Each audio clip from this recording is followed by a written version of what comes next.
Hey, Arman here. Welcome to the NSP Nutrition Show, where we cover training, nutrition, supplementation strategies, and a whole lot more. So stand by.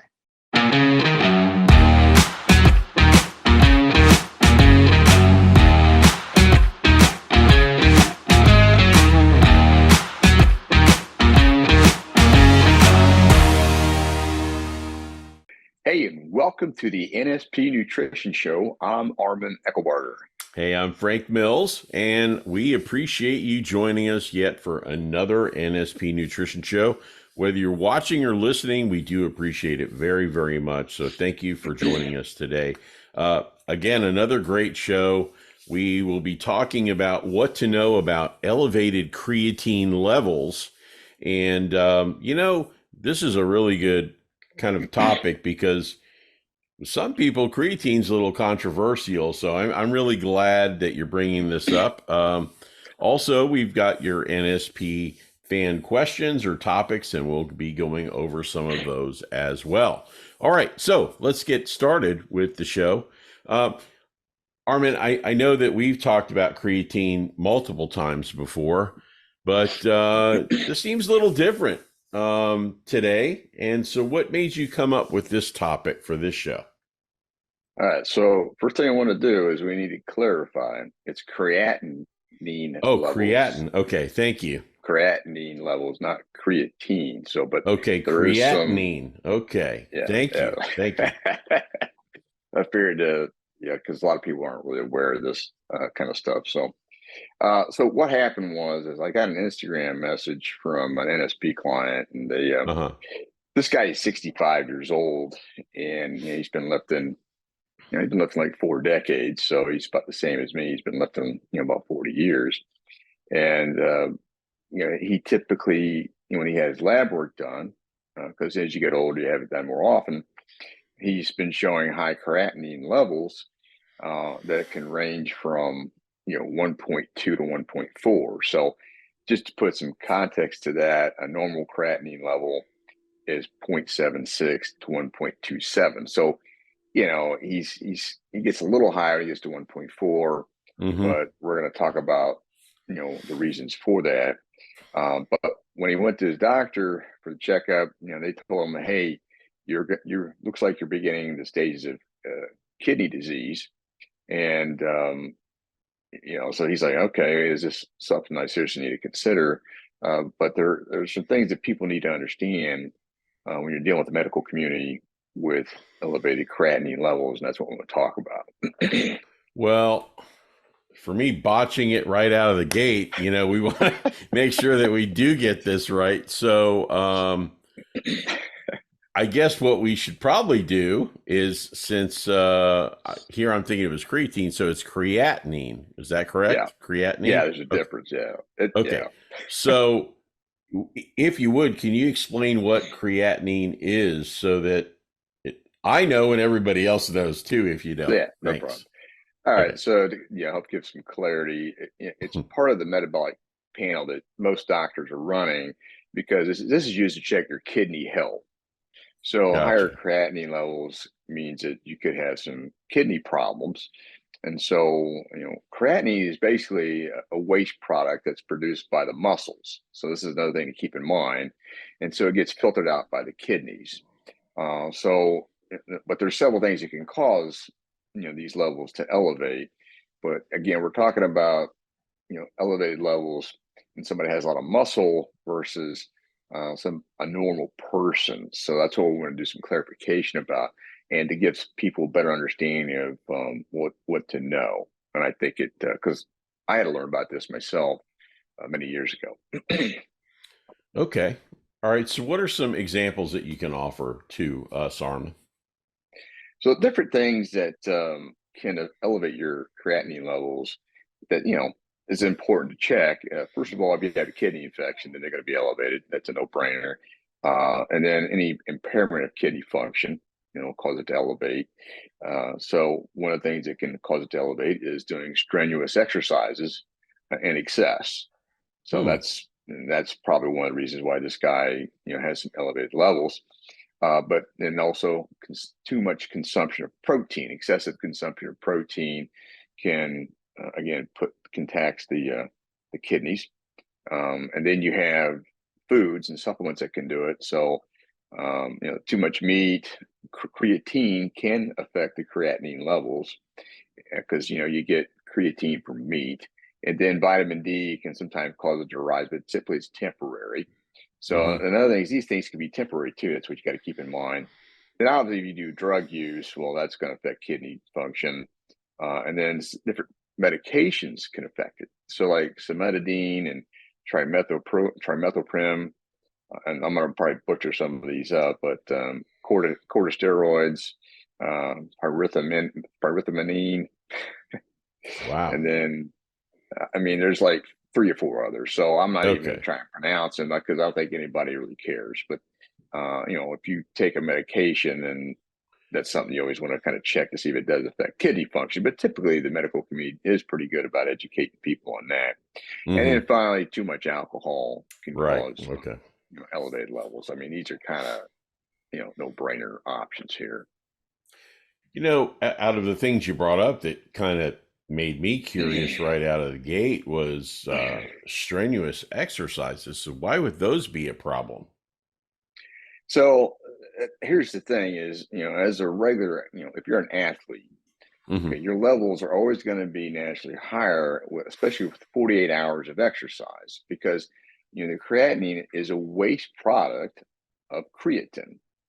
Okay. So your body gets creatine from meat, and it's got to process that. And so, creatine is a chemical that your body uses to supply your muscles with energy. So it's got to be used, and there's a purpose for everything that happens here.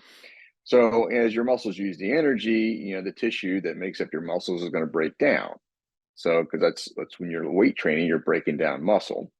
So obviously, if you do a lot too much, it can start to cause problems. Okay, if you're doing too much, but there is a certain level of breakdown that's going to occur, and so with the natural breakdown of muscle tissue, the creatinine can be released into your bloodstream, and then that's going to show elevated levels. So that's really how things work. Is when you break down muscle, that this is part of that process. And so we're going to get into more detail about what you need to know regarding that. Okay. Well, I did think that I read somewhere that having muscle mass or having more muscle mass can also affect the creatinine levels. Because, now thinking about that, is that correct? Yeah. So what we're talking about here is the skeletal muscle mass, okay, is the determining factor of creatinine generation. So if you have a lot of muscle, you're going to generate a lot more creatinine. Okay, so it's the final catabolite of basically muscle energy metabolism. So that's what we're talking about here. Is you have more muscle, most likely you're going to have higher creatinine levels. So that's one thing we want to establish first and foremost. So that's a byproduct of having more muscle. Okay. Arman, in this specific case, I'm curious exactly what the doctor had as a recommendation. So, the doctor saw it, and he's been tracking it, I guess, periodically. So he's like, he suggested that this guy go see a nephrologist, which is basically a kidney specialist, to get his opinion, because he's 65 years old, and, he's concerned that he may be having, kidney damage because his levels are consistently elevated. So that was what he suggested, to see a nephrologist. So that's a specialist, I guess, then, correct? In this area? That's what they're designed to do, is focus on, because when people have kidney problems, it's a complicated organ. It can be complicated. So, yeah. Gotcha. So did he get any feedback from the specialist?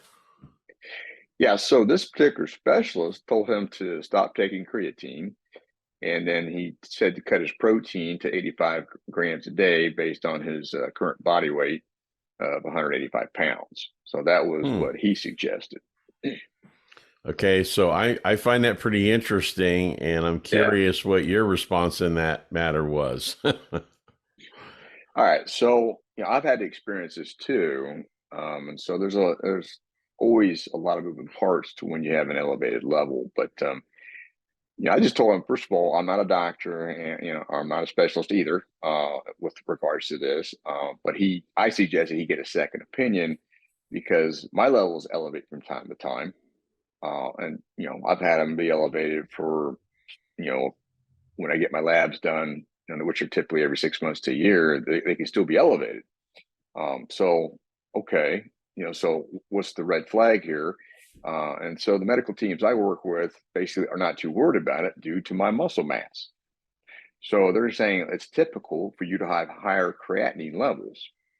So I felt like this nephrologist may have overreacted, because he he has a lot. This guy has a lot of muscle, and then the specialist just he may just be comparing him to Joe average, Joe normal Right. person who doesn't have a lot of muscle but has elevated creatinine levels. And so, and we know this guy is far from that. He's not normal when it comes to muscle mass because he has more.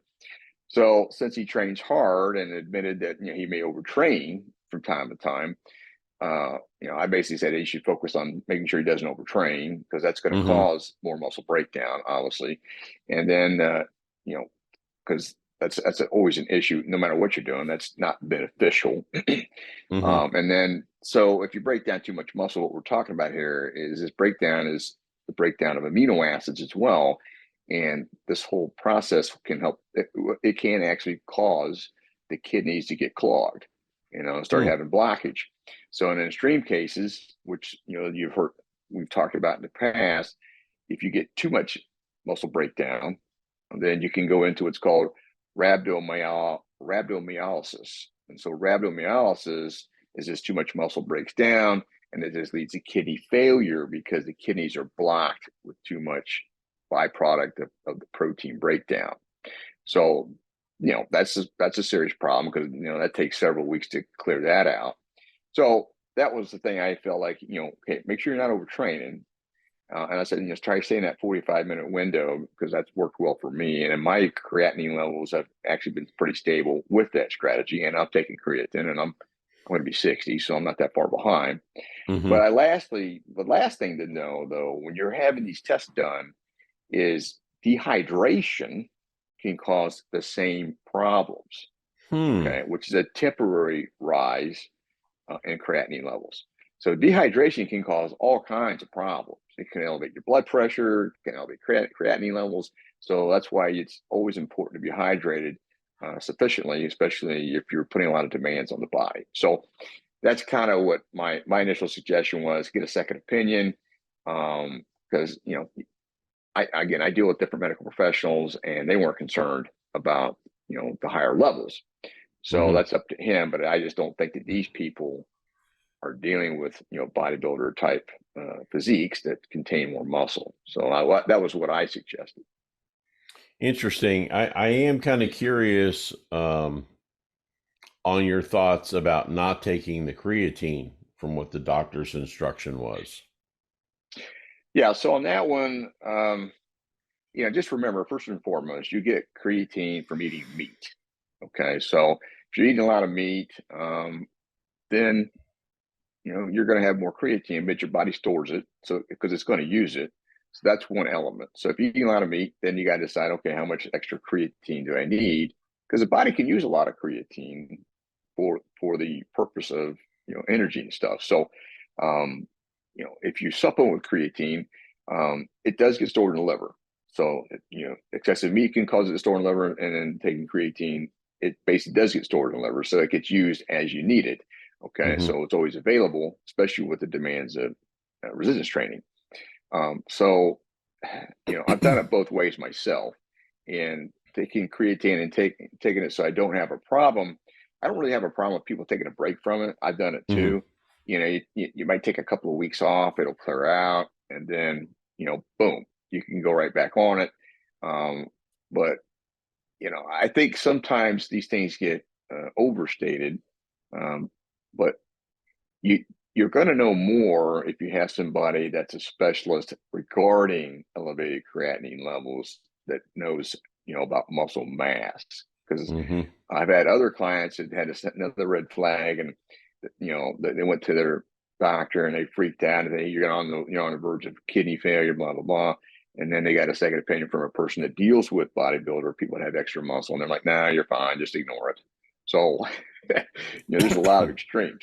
So at the end of the day, creatine, it's a great nutrient. I mean, because you got to have it. I mean, you get it for meat. That's why you want to eat meat, and it can help the body with building muscle. So there's a lot of pluses to it. It's just that what's going to cause the elevated levels chronically. I don't necessarily know if that's the thing that causes it chronically. And again, you got to look at all the moving parts. Were you dehydrated? Did you have a heavy training session where you overextended yourself? Because these things, which I've done, and it's caused elevated levels. And these things you want to keep in mind when you're going to give blood, and you're going to check your levels. That's a key thing to kind of keep in mind. Interesting. Okay. Well, we're getting a little low on time here, but I'm sure that you have some more thoughts here as we wrap up. It's a really interesting topic, Arman. Well, a lot of that's why I brought it up, because a lot of people when they go to their doctor, and especially with people that are involved in NSP and their bodybuilding or putting on muscle, and they start getting mixed messages here.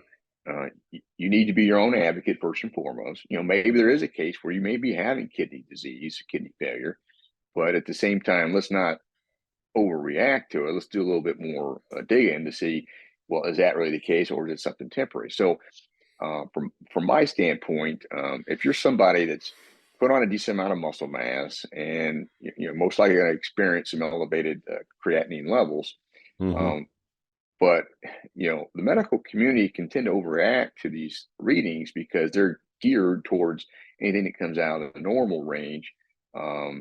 Except when it comes to hormones, it's totally different. But anyways, when you always, I think you get a second opinion from another medical person that works with athletes. That would be what I would feel would make a lot more sense versus going, "Oh my God, I'm in trouble. I got to, this Right. training is causing me to have health issues."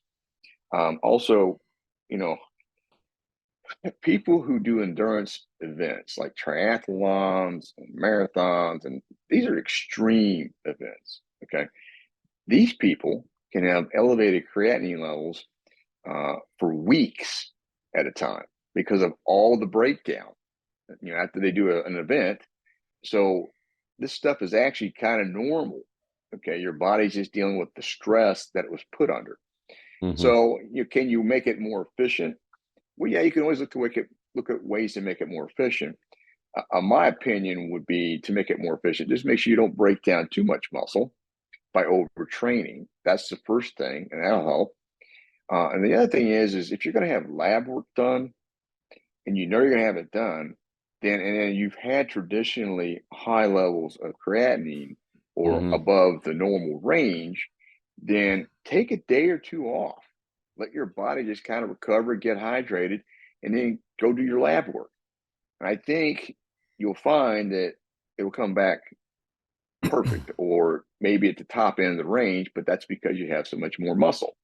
But if you're Mm-hmm. going to stress out your body and put it through all these, these issues, and then you go get your lab work done, that's like drinking alcohol the night before and expecting your readings to come back perfect. Right. Right. It doesn't work that way. So you need to let the body stabilize, because again, when you're doing resistance training, you're putting a certain amount of stress on the body. And if you overstress it, obviously it's going to affect your lab work. Because I've done this multiple ways myself, and I've seen how this has happened. And it's just like taking medications and stuff before you do lab work. There's things you need to know about that because it can affect your readings, and not taking medications. And so there's always a back and forth thing that, your medical professional will have you do. And there's two different opinions on it. I've had medical professionals say, take, like my Armor for my thyroid, well, take that, about an hour to 2 hours before your lab work, because they want to see how it's converting. And I've had another doctor just, adamant, don't take anything. I want to see how bad it is. Okay. So there's two different opinions. And the thing is at the end of the day, it doesn't matter on that particular case. But what you do want to know, okay, if I'm going to give lab work, stay hydrated, don't drink alcohol. And if you're getting a PSA check, your prostate specific antigen. Don't have sex the night before. Don't ride a bike. Don't do things that are going to cause the PSA to swell. Don't do heavy squats and deadlifts because these are going to cause the readings to be elevated. Next thing you know, these medical professionals are going to start jumping. Oh, you may have prostate cancer. You may have this. These things can cause those elevations. Now, obviously, you can have the conversation after you had the test done. Well, here's what I did, doc. And they're like, oh, okay. But then, just to be clear, or for to be safe, they may say, well, let's recheck you again. So now you got to do it twice versus if you just organize yourself before your labs, you won't have to. You'll get a pretty accurate reading, and you're going to find out that, oh, okay, I'm fine. It's just that certain things are going to cause your lab work to come out of sync. So that's kind of the main issue. When you have anything that's out of range, you need to think back of all the things that you're doing and then research with that particular lab work what could cause it to be out of range before you start hitting the panic button going, oh, okay, I got stage 3 kidney disease or kidney failure, blah, blah, blah. So that's why I decided that, for anybody that does have this issue, or if it does come up periodically, that, hey, don't worry about it, get a second opinion, but just understand these are the factors that can cause these creatinine levels to rise. And hopefully that helps. Well, Arman, a lot of great information there, and I'll tell you what, a lot to learn this morning. I mean, it's really something that everybody should be monitoring and having their blood work done. But this is a whole new topic and subject today, so this is good. Yeah, everybody should get lab work done, but then also make sure they're getting it reviewed by the correct medical professionals. Absolutely. Well, Arman, great content. Stand by for our next segment. We're going to get into the fan questions. So we have a quick word from NSP Nutrition, and Arman and I will be right back.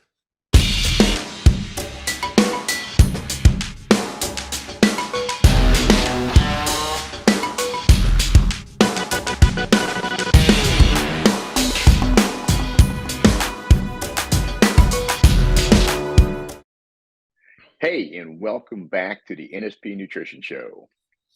Hey, I'm Frank Mills, and I just wanted to let you guys know that, we always play the commercial at the middle of the show or, near the end of the show, whatever. But, this month, NSP always has some great deals for you. And this month, they've got the end of summer sales event.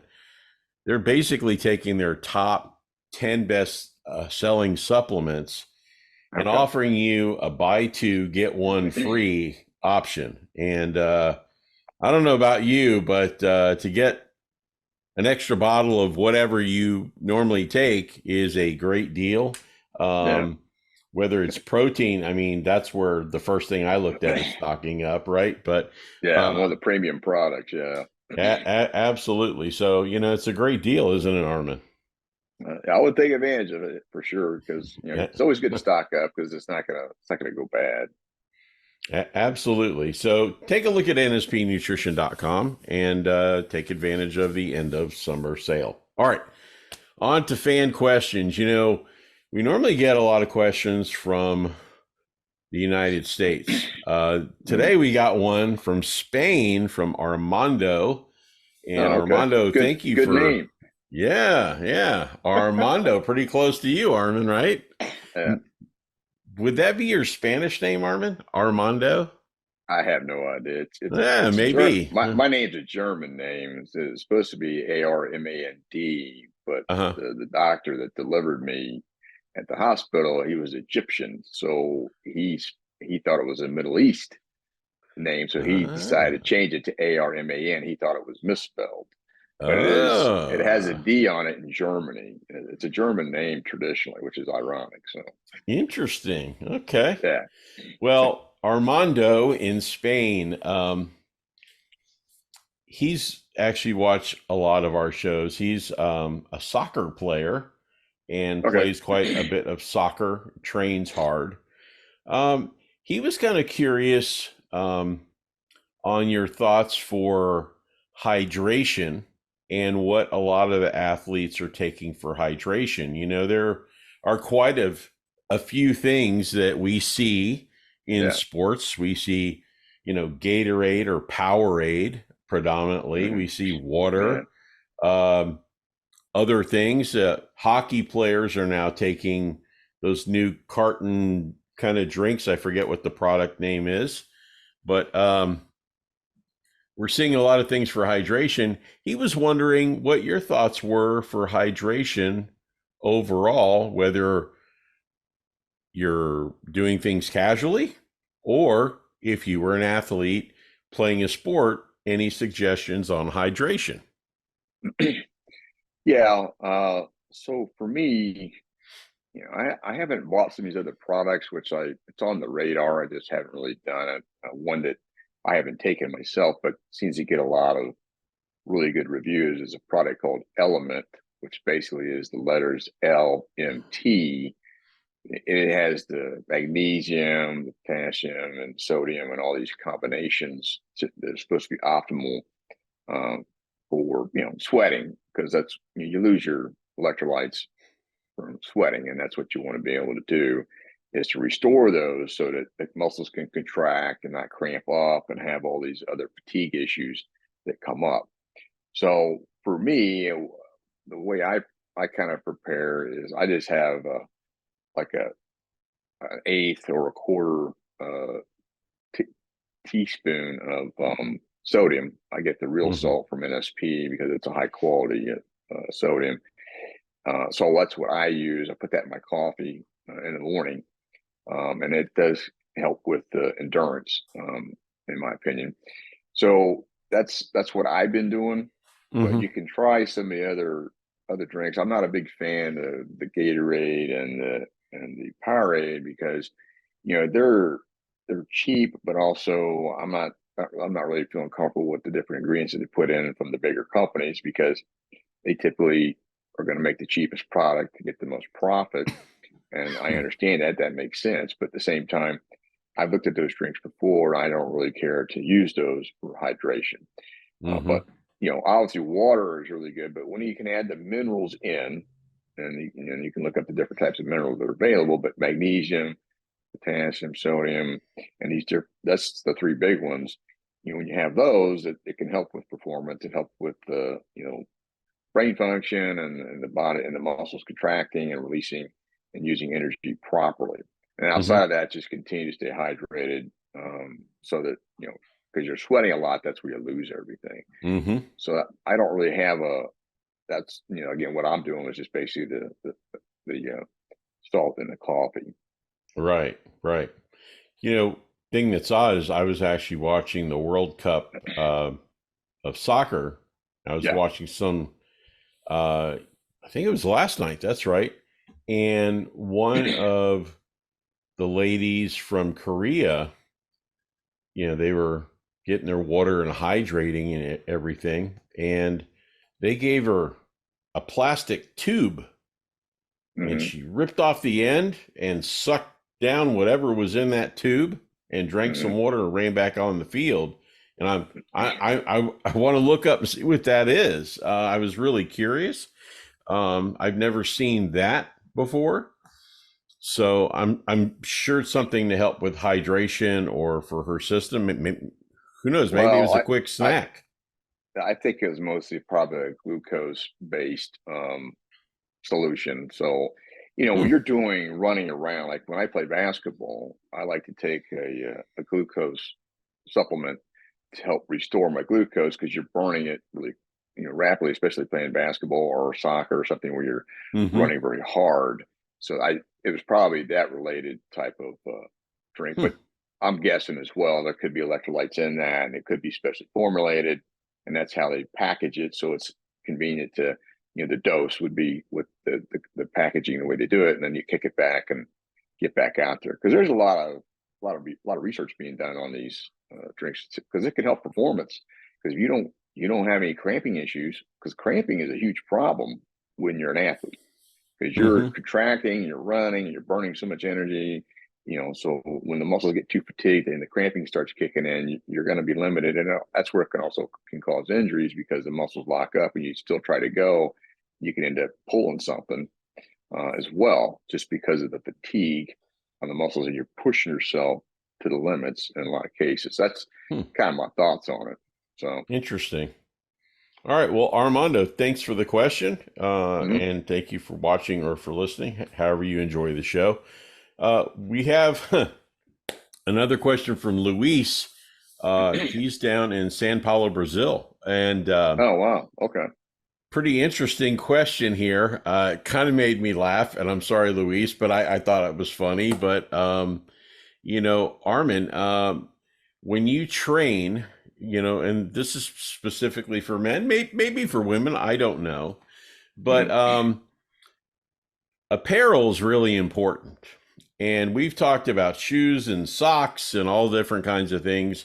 Luis wants to know about underwear. Luis is asking, is there a brand or a style of underwear that you find more comfortable to work out in? I've tried various types, and I just can't seem to find any that work. Some are too hot, some are, not comfortable.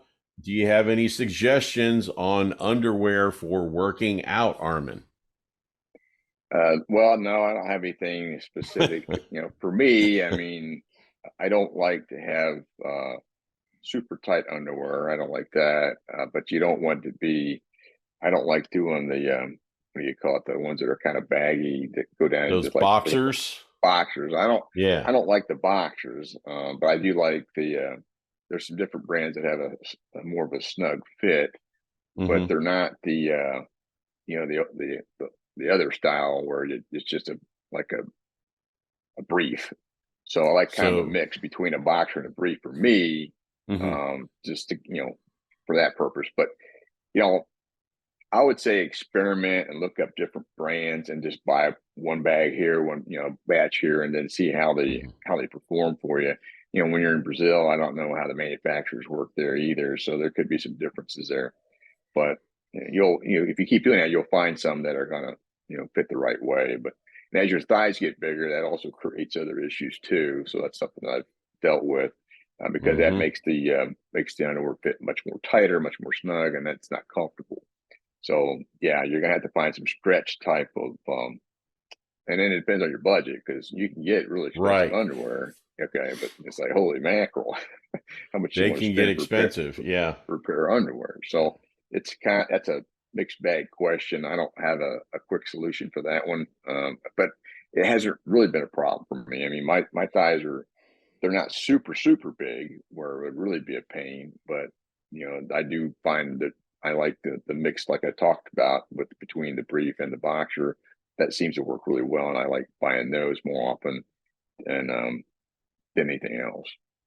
Hey, Arman, I agree with you because I don't like boxers either. And hey, if somebody likes boxers, no offense. Yeah, no offense to that. Yeah, that's fine. The most popular underwear is tighty whities, I guess, right? But right, and those get uncomfortable because they're so tight.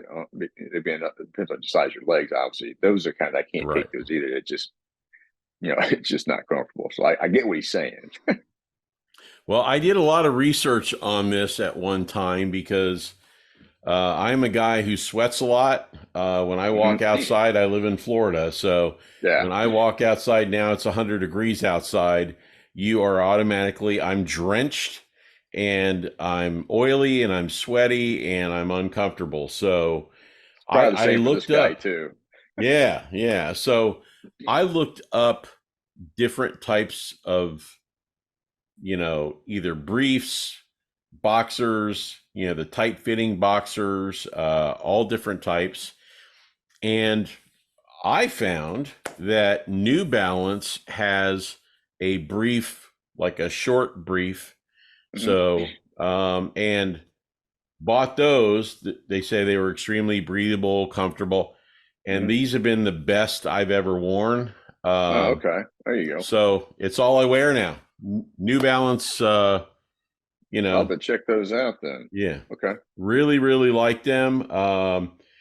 They're made well. They last a long time. I bought, I guess, two sets of either 3 or something like that.